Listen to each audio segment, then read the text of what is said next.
بسم الله الرحمن الرحيم. ومن أحسن قولا ممن دعا إلى الله وعمل صالحا وقال إنني من المسلمين. بسم الله الرحمن الرحيم. ومن أحسن قولا ممن دعا إلى الله وعمل صالحا وقال إنني من المسلمين.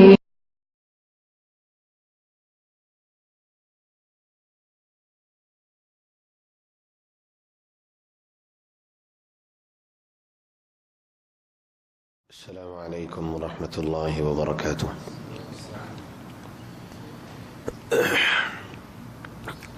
الحمد لله رب العالمين، والصلاة والسلام على نبينا محمد وعلى آله وصحبه أجمعين، أما بعد.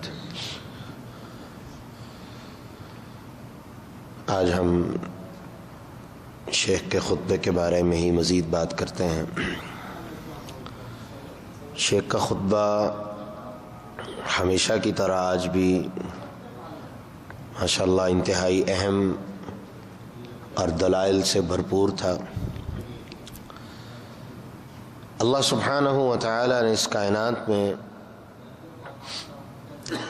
سب سے بہترین اور سب سے اعلیٰ امت جو پیدا کی ہے وہ انسان کو پیدا کیا ہے.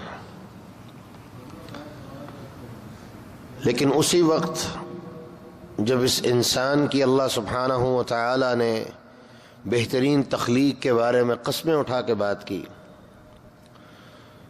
تو یہی بات اللہ سبحانہ و تعالی نے اگلی ہی آیت میں واضح کر دی کہ ثم رددناہ اسفل سافلین. پھر یہی انسان اپنی حرکتوں کی وجہ سے، اپنے معاملات کی وجہ سے،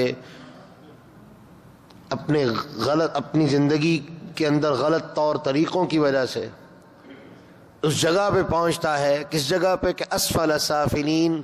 ہم اس کو گھٹیا ترین درجے پہ بٹھا دیتے ہیں، اور اس گھٹیا درجے پہ سب سے بہترین درجے سے آنے کے لیے صرف ایک کام کافی ہے، اور اس کا نام ہے شرک. انسان کے علاوہ کتنی مخلوقات ہیں، کوئی آج تک شمار نہیں کر سکا، نہ کر سکتا ہے، کیونکہ قرآن نے کہا ہے وَمَا يَعْلَمُ جُنُودَ رَبِّكَ إِلَّا هُوَ. اے محمد صلی اللہ علیہ وسلم، تیرے رب کی فوجیں اور لشکر کتنے ہیں وہی جانتا ہے، کوئی نہیں جانتا. صرف ایک انسان ایسا ہے، اور اس کے ساتھ جن، جو جن کو ثقلین کہا جاتا ہے، یہ رب العالمین کی ذات کے ساتھ کفر کرنے والے اور شرک کرنے والے ہیں. یہی وہ انسان تھا جس نے رب العالمین سے کائنات کی سب سے بڑی ذمہ داری اللہ سے مانگ کے لی تھی کہ اللہ جو اپنی ذمہ داری ہے، یہ دین کی ذمہ داری، پہاڑوں نے انکار کر دیا، زمین نے انکار کر دیا، آسمان نے انکار کر دیا. وَحَمَلَهَا الْإِنسان. انسان نے کہا اللہ مجھے دے دے. اور اللہ اسی آیت میں فرماتے ہیں إِنَّهُ كَانَ ظَلُومًا جَهُولًا. یہی انسان جو یہ ذمہ داری اٹھانے والا تھا، اس کی حالت یہ ہے کہ یہ ظالم بھی ہے اور جاہل بھی ہے. ظلوم اور جہول یہ فعول سے مبالغے کے صیغے ہیں، یعنی انتہا درجے کا ظالم اور انتہا درجے کا جاہل. جہالت کیا؟ کہ اللہ کی طرف سے ایک نور ہدایت اس کے پاس موجود ہے، اس کے باوجود اندھیروں کی طرف جاتا ہے. اور ظلم، سب سے بڑا ظلم، ان الشرک لظلم عظیم، اس سے آگے کوئی چیز ہی نہیں ہے. شرک سے بڑا کوئی ظلم ہی نہیں ہے. اور یہاں تک رب العالمین نے کہہ دیا کہ وہ شخص جو ایسا ایمان لے کے آئے، الذین آمنوا ولم یلبسوا ایمانہم بظلم اولئک لہم الامن وہم مہتدون. وہ لوگ جو ایمان لے کے آئے اور ایسا ایمان جن کے ایمان کے اندر ظلم شامل نہیں ہوگا، ظلم مکس نہیں ہوگا، جان لو لہم الامن، ان کے لیے امان ہے، اور یہی لوگ ہدایت پہ ہیں. اور اس ظلم سے مراد پھر شرک ہے. اب آئیے ذرا انسان کے ساتھ جو مخلوقات رہتی ہیں، جن کو ہم، شیخ نے بڑی خوبصورت مثال دی کہ ہم کسی کو جب حقارت کی نظر سے کسی انسان کو دیکھتے ہیں تو کیا کہتے ہیں؟ تو جانور ہے. جانور کے ساتھ اس کی تشبیہ دی جاتی ہے. کیوں؟ کیونکہ ہم جانوروں کو حقیر سمجھتے ہیں، بے عقل سمجھتے ہیں. گدھا جو سب سے گھٹیا جانور سمجھا جاتا ہے اپنی گندگی کے اعتبار سے، اور اپنی کم عقلی کے اعتبار سے، بلکہ کسی انسان کو جو کم عقل ہو گدھے سے تشبیہ دی جاتی ہے. لیکن یہ بات واضح ہو جائے، یہ بات کلیئر ہو جائے، سبحان اللہ، یہ تمام کے تمام جانور جن کو ہم حقیر سمجھتے ہیں، یہ اللہ سبحانہ و تعالیٰ کے ساتھ شرک نہیں کرتے ہیں. اللہ سبحانہ و تعالیٰ نے انسان کو ظالم اور جاہل کہا، لیکن انسان کے بارے میں یہ بات نہیں، جانوروں کے بارے میں یہ بات نہیں کہی، بلکہ کیا کہا؟ الم تر ان اللہ یسبح له من فی السماوات والارض، تم دیکھتے نہیں ہو جو آسمان اور زمین میں رہنے والے پرندے ہیں، جو آسمان کی فضاؤں میں اڑتے ہیں اور زمین کی خشکی پہ چلتے ہیں، یا سمندروں کے اندر رہتے ہیں، پانیوں کے جانور، یسبح، اس کی حمد و ثنا بیان کرتے ہیں. اور حمد اور ثنا، اس کا مطلب کیا ہے کہ حمد بیان کرنا اس کی نعمتوں کے اوپر، اس کی ذات کی عظمت کے اوپر، اس کی رفعت کے اوپر، اور ثنا بیان کرنا یعنی اللہ سبحانہ و تعالیٰ کے تمام شریکوں کی نفی کرنا کہ اللہ تو پاک ہے، سبحان اللہ، اللہ تو پاک ہے. کس چیز سے؟ تمام ان شریکوں سے جن کو تیرے ساتھ شریک کے طور پہ کھڑا کیا جاتا ہے. کوئی تیرا شریک نہیں ہے. سبح للہ ما فی السماوات والارض، اللہ کے لیے حمد و ثنا بیان کرتی ہے جو آسمان اور زمین کے اندر رہنے والی مخلوقیں ہیں. لیکن انسان جو اللہ کی سب سے اہم مخلوق ہے، اس کا عالم یہ ہے کہ یہی اللہ کے ساتھ شرک کرتا ہے، یہی رب العالمین کا سب سے بڑا نافرمان ہے. اور ایک بات ہماری عقل پہ پردہ پڑ گیا کہ ہم نے شرک کے طرح طرح کے رستے کھولنے کی کوشش کی، طرح طرح کے دروازے کھولنے کی کوشش کی. قرآن مجید ایک ایسی کتاب ہے جو مشرکین، کائنات کے تمام مشرکین کے لیے، جو جتنا مرضی محتاط انداز کے ساتھ شرک کرتے ہوں، قرآن مجید ان کے خلاف دلیل کے طور پہ کافی ہے. رسول اللہ صلی اللہ علیہ وسلم سے مدد مانگی جاتی ہے، قبر والوں سے مدد مانگی جاتی ہے، تو کیا کہتے ہیں؟ نہیں جی ان کی عبادت نہیں کرتے، تو ہمارے سفارشی ہیں.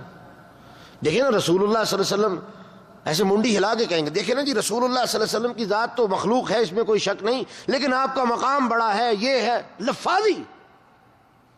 اور کیا ثابت کرنے کی کوشش کریں گے، کیا کہنے کی کوشش کریں گے کہ رسول اللہ صلی اللہ علیہ وسلم کا مقام اور مرتبہ اتنا بڑا ہے کہ آپ اللہ کے سامنے ہمارے دنیا میں بھی سفارشی ہیں، دنیا سے جانے کے بعد بھی سفارشی ہیں، اور آخرت میں بھی اللہ کے ہاں سفارشی ہوں گے.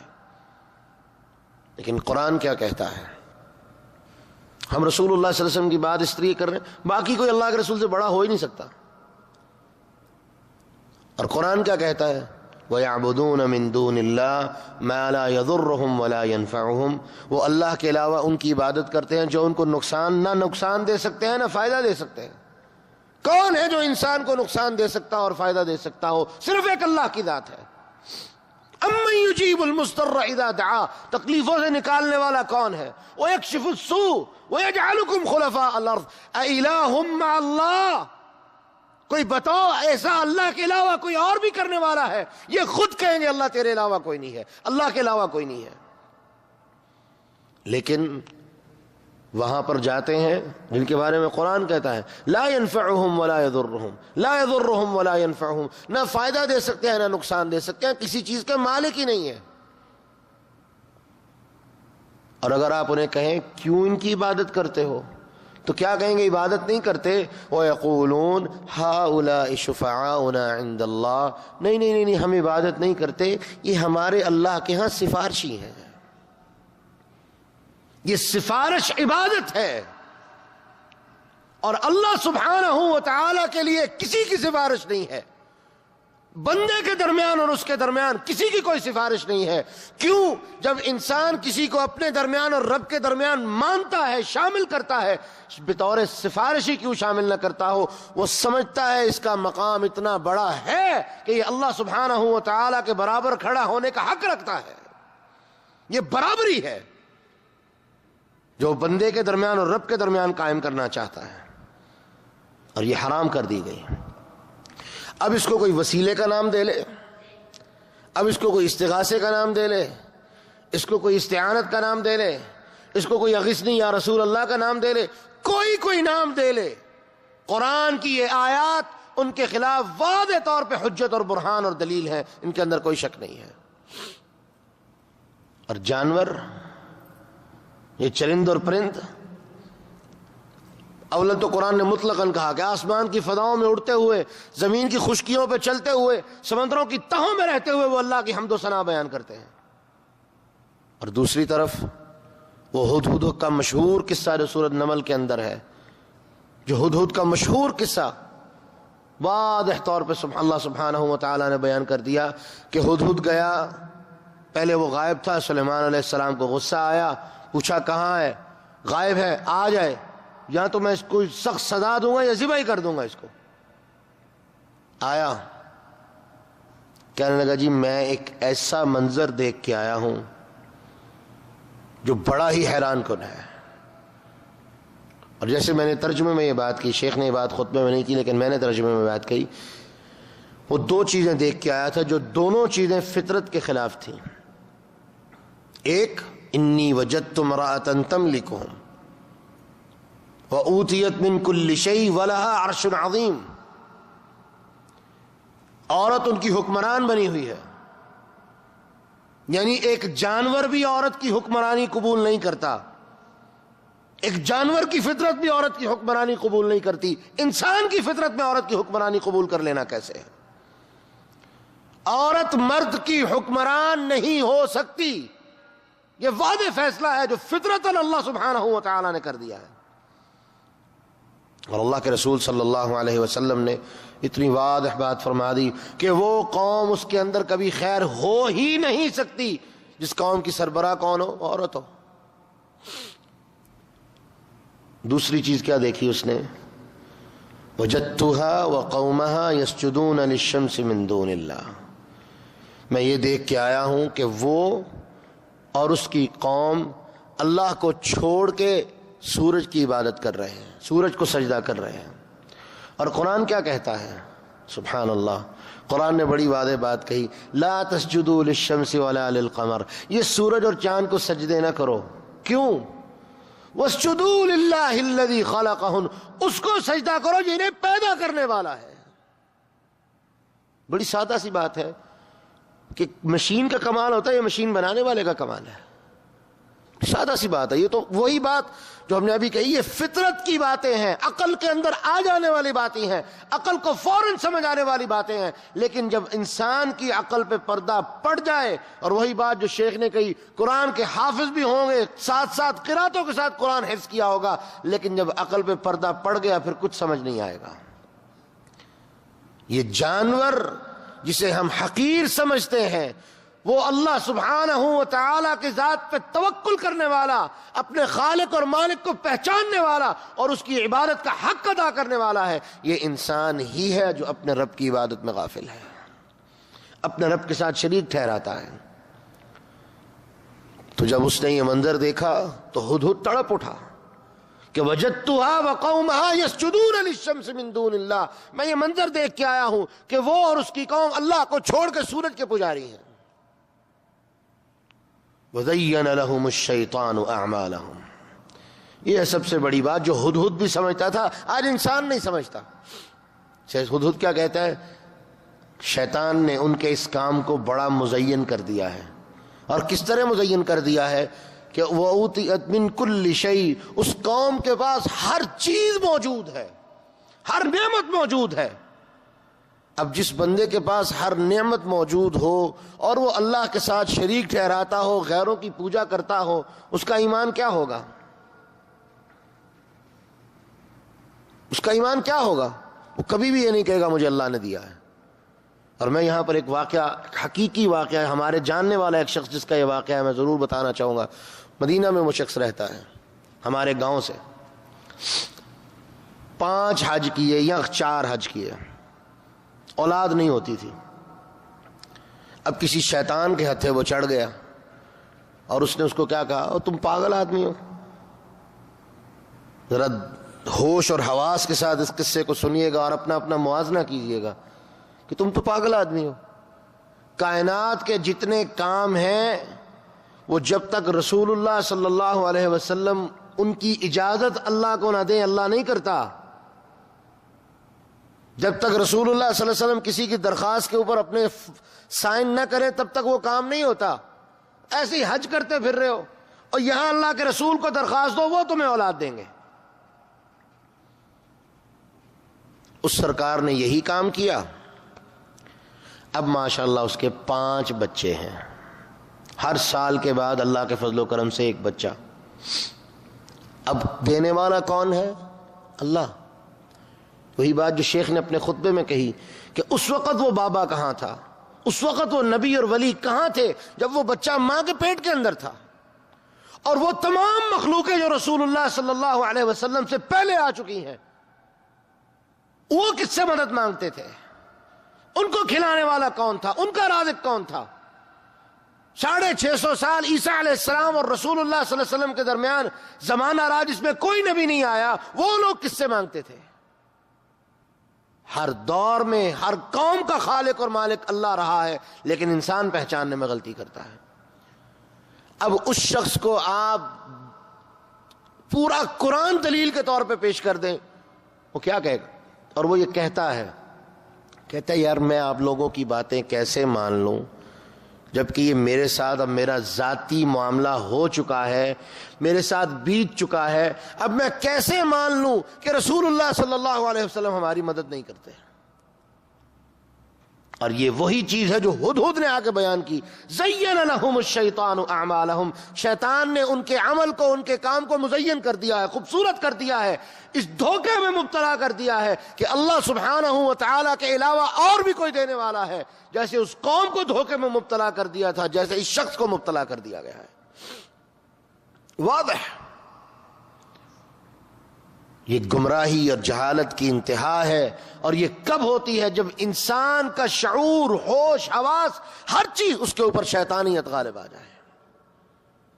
جبکہ پرندے وہ اپنے رب کی ذات پہ اس حد تک توکل کرنے والے ہیں کہ جیسا کہ ترمذی میں روایت ہے، رسول اللہ صلی اللہ علیہ وسلم نے کہا لوگوں کاش کہ تم پرندوں کی طرح اللہ پہ توکل کرنے والے بن جاؤ. کہ پرندہ جب اپنے گھر سے صبح کے وقت نکلتا ہے وہ بھوکا ہوتا ہے، کوئی رزق کے اسباب نہیں ہوتے، کوئی کاروبار نہیں ہوتا، کچھ نہیں ہوتا، لیکن جب وہ اپنے گھر کو واپس لوٹتا ہے اپنا پیٹ بھی بھر کے آتا ہے اور اپنی اولاد کے لیے بھی لے کے آتا ہے. کون ہے جو انہیں کھلانے والا ہے؟ اور وہ اپنے خالق کو جانتے اور مانتے ہیں اور اس کے ساتھ شریک نہیں ٹھہراتے. اور یہاں پر یہ پرندہ انسان کو توحید سکھا رہا ہے کہ اللہ یسجدوا للہ الذی یخرج الخبا فی السماوات والارض وَيَعْلَمُ مَا تُخْفُونَ وَمَا تُعْلِنُونَ. وہ اس رب کو سجدہ کیوں نہیں کرتے؟ یخرج الخبا فی السماوات والارض، جو آسمان اور زمین کی ہر پوشیدہ بات کو آسمان اور زمین سے رزق نکال کے انہیں دیتا ہے. وَيَعْلَمُ مَا تُخْفُونَ وَمَا تُعْلِنُونَ، اور وہ سب کچھ جانتا ہے جو وہ چھپاتے ہیں، جو وہ ظاہر کرتے ہیں، ہر چیز سے وہ واقف و باخبر ہے. اس رب کو سجدہ کیوں نہیں کرتے؟ آج یہی ہم سب کے لیے درس ہے، یہی سبق ہے کہ وہ پرندے جنہیں ہم حقیر جانتے ہیں ان کی تصویر قرآن ہمیں دکھا رہا ہے کہ وہ اپنے خالق اور مالک سے غافل نہیں. یہ ایک انسان ہی ایسا ہے جو اپنے خالق اور مالک سے غافل ہے، اور اس قدر غافل ہے کہ اگر اس کی عبادت کرتا ہے تو اس کی عبادت کے درمیان بھی شریک لا کے کھڑا کر دیتا ہے. اے انسان، اپنے خالق اور مالک کو پہچان، اور اس طرح پہچان جس طرح اس کے پہچاننے کا حق ہے. اور یہی بات اور آخری بات کہ سر کے بالوں سے لے کے پاؤں کے ناخن تک اللہ سبحانہ و تعالی نے ہمارے جسم میں ہی اتنی نشانیاں رکھی ہیں جو اس مالک کی عظمت کو پہچاننے کے لیے کافی ہیں، اس مالک کی تخلیق کو سمجھنے کے لیے کافی ہیں. لیکن یہ کون سمجھتا ہے؟ قرآن نے کہا افلا یتدبرون القرآن ام علی قلوب اقفالها. جو قرآن کی آیتوں میں غور و فکر اور تدبر کرتا ہے انہیں سمجھ آتی ہے، اور جن کے دلوں پہ تالے پڑ چکے ہیں ان کو یہ چیزیں سمجھ نہیں آ سکتی، ان کی عقل سے بڑی باتیں ہیں. اس لیے اللہ سبحانہ و تعالیٰ سے دعا کرنی چاہیے، اور ہم دعا کرتے ہیں کہ اللہ ہمیں عقیدہ توحید کی سمجھ عطا فرما. اللہ یہ عقیدہ توحید ہمیں عطا فرما، اس کے اوپر ہمیں تمسک عطا فرما، زندگی اس عقیدے میں عطا فرما اور موت بھی اسی عقیدے کی حالت میں عطا فرما. کیوں کہ موت ہی اسی عقیدے پہ موت آنا ہی اصل کامیابی ہے. جیسا کہ رسول اللہ صلی اللہ علیہ وسلم دعا کرتے تھے اللہ اس دنیا سے جاتے ہوئے اللہم اجعل آخر کلامنا من الدنیا شہادت لا الہ الا اللہ، اللہ اس دنیا سے جاتے ہوئے ہمارا آخری کلام لا الہ الا اللہ کو بنا دینا، یعنی توحید کی حالت میں ہمیں موت عطا فرمانا، یہ کامیابی ہے۔ اللہ ہمیں اس کامیابی کو عطا فرمائے۔ وآخر دعوانا الحمدللہ رب العالمین۔